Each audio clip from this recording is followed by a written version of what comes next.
د بلخ ولایت د نهرشاهي ولسوالۍ بڼوال وایي چې سږ کال یې باغونو ښه حاصلات ورکړي، خو د بازار نشتوالی لویه ستونزه ده.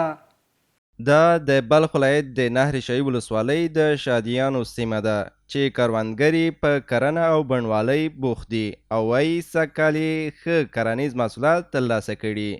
ما در شما باغای رو نشان میتیم که نمی درخت کتم سیبش در روی زمین غلطی ده، صاحبش نمیتونه که در پایه بخره، در سیخ بخره. اینمینا سخت اشد ضرورت داریم دیگه، مشکلات های ماست دیگه.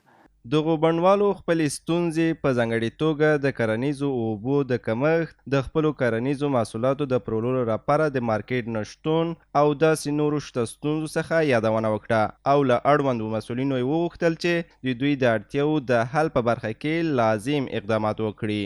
ما مشکلاتی که داریم حساب همین سیب ما یا دهقان ما مشکلاتی که داره نبودی بازار است، مارکت است.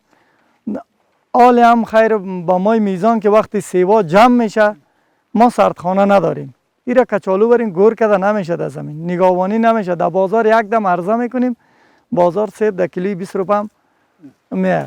په ورته وخت کې د بلخ ولایت د کرنې ریاست چارواکي وایي چې د بزګرانو د ملاتړ ترڅنګ د هغوی د ستونزو د حل په برخه کې د هر ډول همکاریو ژمنه وکړه. باغونه ماشاءالله ډېر خوندور دي، بیا خصوصا د شادیانو باغونه چې 200 باغه موږ لرو. هر باغ امکان لري چې 50 جریبه 80 جریبه دغسې باغونه موږ لرو په شادیانو کې.